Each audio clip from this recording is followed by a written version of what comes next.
안녕하십니까. 7월 19일 새로운 월요일 오전 11시 막 지나는 시간입니다. 이 시간에는 장기표의 직격, 장기표 대표께서 나와주셨습니다. 예, 감사합니다. 예.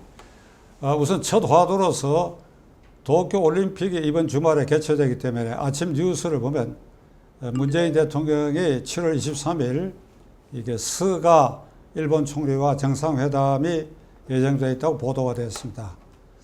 이 정세균 씨가 지난달에 국무총리 시절에 있었던 얘기를 하면서 우리가 여러 차례 일본 수상과 이 문재인 대통령과 정상회담을 요청했으나 계속해서 거부당하고 있다. 아주 굴욕적인 국을 외교의 모습을 보였는데, 자, 어떻게 생각하십니까? 한일 외교에 대해서. 하계 올림픽이 시작되는 23일 날 문재인 대통령이 일본을 방문해서 스가 총리와 첫 대면 회담을 하기로 했답니다. 저는 어쨌든 잘 됐다고 생각합니다. 한일 간에 문제가 있지만 그러나 이거 만나야 됩니다. 또 문제가 있지만 한일 관계가 돈독하도록 해야 됩니다. 그런데 이처럼 이 한일 관계가 돈독해야 됨에도 불구하고 나빠진 데는 사실 문재인 정부의 책임이 큽니다. 그래가지고 지금은 이분의 이 회담은 사실 한국 정부가 일본에 좀 구걸이라는 말까지 쓸 일은 아니지만 굉장히 이렇게 정상회담을 하자고 요구해서 이루어진 것이라고 볼 수가 있습니다.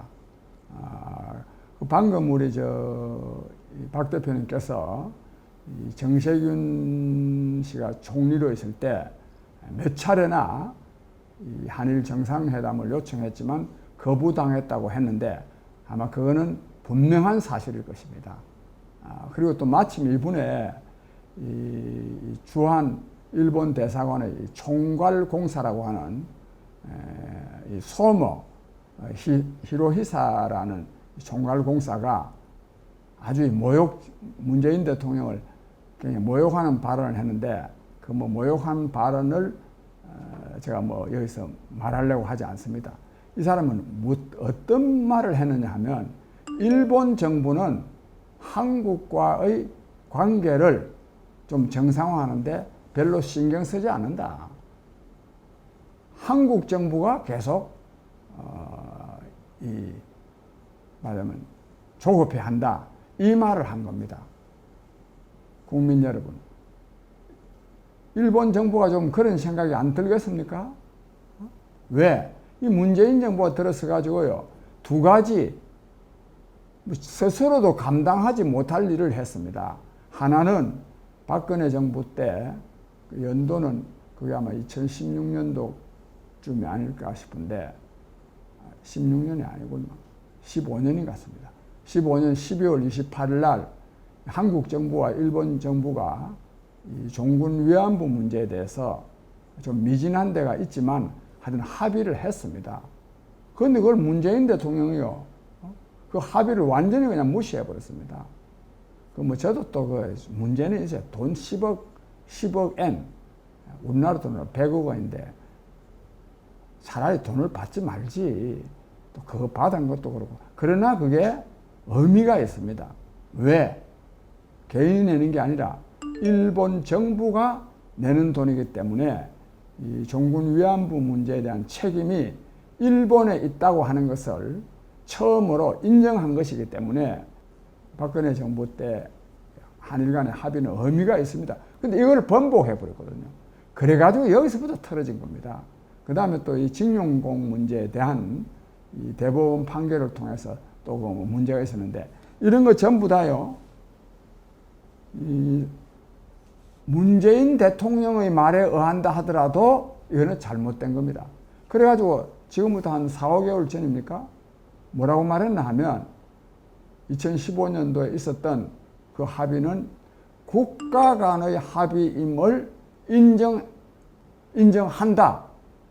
그럼 그 합의된 거 아닙니까? 그거. 그러니까 몇 년 전에 임기 초기에 2017년 또 이 대통령 때가 초기에는 완전히 그냥 무효라는 투로 말을 하다가 지금 와가지고 그걸 인정한다. 국민 여러분, 이렇게가 되겠습니까 이게? 전 정부가 한 일이 좀 못마땅하더라도 국가 간의 합의는 존중해야 되죠. 이래가지고 하여튼 일본으로부터 우습게 돼가지고 마침내 오히려 일본의 정상회담을 구걸하는 이런 지경에 이르렀습니다. 이건 만입니까? 중국으로부터도 얼마나 지금 홀대당하고 있습니까? 근데 이러한 원인이 왜 이러느냐? 죽창가나 부르는 기본적으로 뭐 반일해야 된다고 하는 이 주체 사상이 주로 그렇습니다. 주사파들이 주로 이랬습니다. 왜 북한이 반일하는 것 같으니까. 근데 그래서 또 반미 정서, 반일 정서, 친중 정서, 친북 정서 이러한 것이 결국 초래한 결과는 뭐냐? 외교적 고립이고 일본과 중국으로부터 홀대 정도가 아니라 무시당하는 이런 결과를 지금 초래했습니다. 끝으로 한마디 덧붙인다면 우리는 한미관계를 돈독해야 됩니다. 돈독히 해야 됩니다. 북한 때문이기도 하지만 한미관계가 돈독해야 중국이나 일본으로부터 배격받지 않습니다. 아주 홀대당하지 않습니다.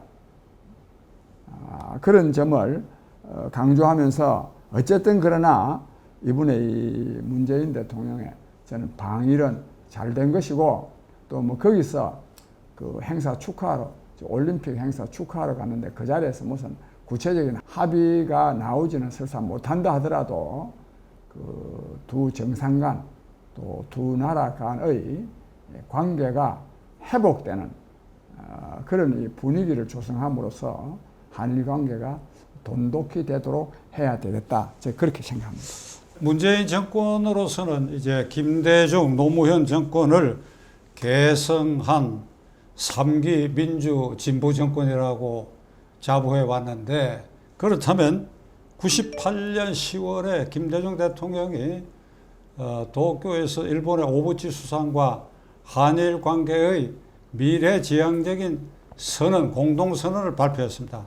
그건 뭔가 하면 과거사와 별개로 경제, 외교 등에 대해서는 한일 간이 미래지향적으로 나가야 된다라고 하는 그런 선언에 입각해가지고 한일 관계가 외교적으로, 경제적으로 원활한 관계를 유지해 왔었는데 이 정권 들어서고 98년 10월에 미쓰비시 중공업의 징용공 배상 판결을 두고 대법원에서 이걸 배상하라는 확정 판결을 내린 직후부터 한일 종족주의를 끄집어내 가지고 죽창가를 부르고 무슨 일본은 무찔러야 될 대상으로 이래 가지고 지난 4년 동안 손해만 본 게 이제 한국 아닙니까? 한국 정부. 네. 그러니까 이 정권의 실세들은 한일 관계에 대한 깊은 역사적 인식도 결여되어 있고 65년 한일 협정에 대한 그 국제법적 그 규정도 소홀히 취급하고 무시하는 거죠. 무식하고 네. 무식하고 또 한편으로 무식하면 조용이라도 있어야 되는데 마음대로 떠들고 말이죠. 네. 그 어찌 생각하십니까? 예, 그것이요. 결국은 이 우리나라의 국익을 엄청나게 해치는 일이죠. 그런 점에서 근데 이 원인이 하여튼 앞서 말씀드린 대로 이 주사파적인 정권이기 때문에 그렇다고 하는 것을 거듭 말씀드립니다. 예. 다음 화두로 넘어가야 되겠습니다. 이 코로나 대책에 대해서는 외신에서도 한국 정부의 코로나 대책에 대해서 우선거리가 지금 되고 있어요. 예를 들면 식당에 낮에는 4명까지 같이 가도 되고 저녁에는 2명까지 해야 된다. 헬스클럽에 이 러닝머신 자동 달리기가 시속 6km 이하로 줄여야 된다. 그리고 헬스장에서 이 트는 음악은 그 리듬이 빨라서는 안 되니까 이게 강남 스타일 같은 그런 빠른 건 안 되고 BTS에 느린 것은 된다. 이게 우선거리가 돼버리고 이게 통일부 장관이 북한에 대해서 무슨 코로나 백신 공급해야 된다 이런 얘기를 하는데 저기 청해 부대에 가 있는 장병들이 그거 어떻게 그거부터 공급을 안 해가지고 이게 환자가 발생해서 오늘 아침에 교체 인력이 가는 한마디로 이게 국민 기만극 여론 조작하고 있는데 코로나 사태에 대해서 그에 대해서 한번 직격하시지요. 코로나 방역과 관련해서 이 문재인 정부의 이 대책은 대책이 아닙니다. 대책이 아니고 악용하는 겁니다. 악용. 또 악용하는 것을 왜 악용한다 그러냐 하면 이 지금 김오란 씨라는 사람을요 청와대 지금 방역 기획관으로 임명을 했는데 이 사람이 뭐라고 말했나 하면요 백신 구입 서두를 필요가 없다 이렇게 말한 사람입니다. 또 이렇게 말했으니까 물론 그 뭐 통역당 관련 인사라서 뭐 임명했다는 말도 있지만 또 통역당 관련 인사니까 또 그런 말도 했겠죠. 즉 백신 구입을 서두를 필요가 없다. 이런 사람을 또 이 방역 기획관으로 또 임명을 해놨습니다. 또 그래놔 놓고 이 야당에서 이렇게나 지금 이 코로나가 지금 다시 창궐하게 됐으니까 이 사람이 이거 책임 있는 사람이니까 이걸 해임해야 되지 않냐 그러니까 청와대는 뭐 소통하는 거지 청와대가 이걸 책임지는 게 아니다. 이것도 또 말도 되도 안 하는 소리를 여러 가지로요. 또 특히 문제가 뭐냐면 문재인 대통령이 코로나와 관련해서 뭐 좀 낙관적인 전망을 내놓기만 하면 코로나가 또 팍 또 터집니다. 이 코로나 발생 초기부터 그랬습니다. 제가 그래서 이 뭐 말을 만들어냈다 그럴까? 이 문재인 정권의 이 방역만이 아닙니다. 뭐 문재인 대통령의 이 말은 한 개도 믿을 수 없는 말이 없습니다. 믿을 수 있는 말이. 또 심지어는 저 사람 뭐 저 말을 하면서 뭐 저 말에 대해서 좀 생각이나 해보고 한 말인가 싶을 정도입니다. 그래서 제가 이 문재인 대통령의 이 요설, 뭐 내가 이 대통령의 발언에 대해서 요설, 또 방정맞은 말, 이런 말을 하기가 저도 좀 체신이 좀 많습니다만은 일일이요 그 발언들이 전부 다 문제를 일으켜서 제가 이 문재인 대통령의 요설, 이걸 줄여서 문설이라는 제가 말을 하나 만들어낼 정도로 이 코로나19 방역과 관련한 문재인 대통령의 발언은 전혀 믿을 수가 없고 지금요 지금 그 하루에 지금 뭐 1000명 이상, 뭐 1300명, 1400명 이렇게 나타나고 또 이에 따른 또 방역 그 단계가 또 4단계 아까 말씀하신 대로 낮에는 4명까지 저녁에 2명까지 이거 지금요 그냥 말로 하기로는 뭐 3단계에서 4단계로 격상됐다 그런 게 아닙니다. 이게 이 지금 국민이 지금 죽게 생겼습니다. 특히 자영업자들은 지금 죽게 생겼습니다. 저는 여의도에 사무실에 있는데 지난 토요일 날은 밥을 먹을 수가 없어요. 식당이 전부 다 문 닫아 버렸어요. 저녁에는 또 다 문 닫습니다. 두 사람 그 오는 그 손님 가지고 또 오겠습니까? 이렇게나 이 국민을 어렵게 하는 정도를 넘어서 정말 못 살겠다 라는 말이 나올 수밖에 없는 지경인데 이에 대한 문재인 대통령의 이 방역 대책은 도대체 믿을 수 없는 게 아니라 알 수도 없어요. 뭐 백신 충분히 확보되어 있다 했는데도 불구하고 백신이 없어서 접종을 못하고 또 접종 받겠다고 했는데 너무 또 받겠다는 사람들이 많아가지고 오히려 또 접수도 잘 못하는 이런 생각이 듭니다. 이런 일들이 지금 벌어지고 있습니다. 국민 여러분, 저는 정말로 뭐 나라가 어려운 때가 많이 있지만 요즘처럼 이렇게나 어려운 일이 있겠나 싶습니다. 특히 이 코로나19 때문에 저는 걱정인데 이 코로나19가 제가 볼 때 뭐 방역 접종한다고 이게 해결될 문제가 아닐 것 같습니다. 이게 아닐 것 같은 게 아니라 이 오늘의 이 세계 현상들 또 우리나라 현상도 마찬가지지만 보면 코로나19가 설사 좀 진정되고 또 해소된다 하더라도 또 다른 이런 질병들이 또 사회적인 이 해악들이 발생될 수밖에 없는 거 아니냐. 그래서 근본적으로 이 국가 운영 방안, 삶의 영위 방식을 바꾸어야 될 때가 온 것이 아닐까 그런 생각이 들 정도로 지금 이 국가적인 위기를 맞고 있는데 문재인 정부는 이에 제대로 전혀 대처하고 있지 못하다 하는 생각이 듭니다. 한 가지 장 대표께 제가 이견을 듣고자 하는 게 하나 있는데 지난 주일까지 그 관변 여론조사 기관이 정기적으로 여론조사 발표하는 게 있죠. 그러니까 오늘 월요일이니까 아마 이번 주 오늘 또 뭐 그런 기관에서 새로 여론조사 발표될 겁니다. 그런데 지난 주일까지 발표된 거 보면 문재인 대통령이 40%를 넘거나 조금 미치지 못하거나 이래요. 그러니까 역대 어떤 대통령보다 민주화 이후에 임기 5년 차를 바라보는 이 시점에서는 가장 높은 지지율을 지금 확보하고 있는데 그 문재인의 국정을 잘하고 있다라고 하는 게 이제 약 40% 언저리인데 잘하고 있다고 응답한 사람들에게 무엇을 잘하고 있느냐고 물었어요. 무엇을 잘하고 있냐 물으면 코로나 방역을 잘한다 첫째. 둘째 외교를 잘한다. 요게 합하면 지지하는 이후에 지지자의 약 60-70%가 이걸 이유로 들어요. 문재인 대통령에게는 열렬 지지자가 반드시 있지요. 있는데 그 이유가 코로나 방역을 잘한다, 외교를 잘한다는 이유로 지지한다고 한다면 나는 그렇게 지지하는 사람은 비국민이라고 생각해요. 헌법상 제1기관인 국민이 어떻게 해서 코로나 방역 대책을 잘하고 있습니까?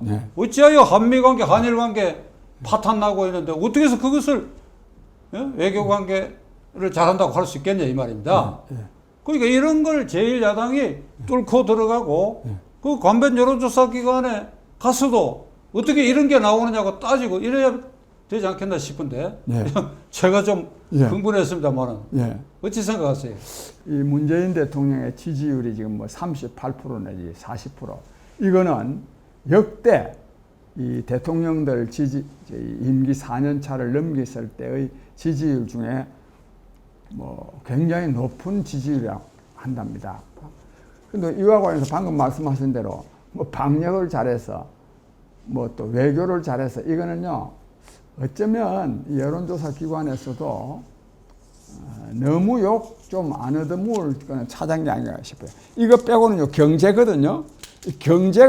경제를 잘해서 이 지지율이 높다고 말하면 진짜 정말 욕 얻어먹을 것 같으니까 이런데 저는 사실 이런 생각이 듭니다. 이 여론조사 지지율 한 몇 프로 정도는 질문 그 사항에 대해서 비슷한 내용도 어떻게 그 말을 만들어내느냐에 따라서 굉장한 차이가 있습니다. 저는 그래서 여론조사 기관에서 문재인 대통령의 지지율이 말하자면 잘한다고 하는 지지율이 되도록이면 높게 나오게 하기 위한 그런 질문을 굉장히 만들었고 이건 아마 상당 기간 저는 지속되리라 이렇게 봅니다. 왜 이렇게 보느냐 하면 이게 지속이 되어야 여권 후보들이 문재인 대통령을 말하자면 비난, 밟고 올라선다 하지 않습니까? 그걸 못합니다. 지금까지 역대 이 정부들이 집권 세력의 집권당이 그 대통령이 잘못하면 그걸 밟고 일어섰는데 이 대통령 지지율이 계속 높으면 여권 후보, 대선 후보들이 이걸 비난하기가 어렵습니다. 저는 이런 어떤 정략적인 이유 때문에도 이 문재인 대통령의 지지율이 계속 높게 나오는 게 아닐까. 왜 이 말씀을 드리냐면 높게 나올 이유가 전혀 없기 때문에 물론 지지하는 사람들이 좀 있기는 있습니다만은 요즘 사람들 만나보세요. 이렇게나 살기 힘들어 죽겠는데요. 집권 세력, 대통령 지지하는 국민이 어디 있습니까? 저는 그런 점에서 이 문재인 대통령에 대한 이 지지율은 상당히 좀 과장되어 있다, 저는 이렇게 봅니다. 국민이 깨어 있어야 되고, 그리고 제도권 안에서는 제1야당의 이런 문제들에 대해서 제대로 좀 따지고 싸워야 하는데 그런 결기를 지금 못 보여주고 있습니다. 뭐 날씨가 더워서 모두 낮잠을 자고 있는지는 알 수 없으나 좀 정신들 차려야 되겠다 하고 말씀드리고, 오늘 이렇게 나와주셔서 좋은 말씀 주셔서 감사합니다. 감사합니다. 감사합니다.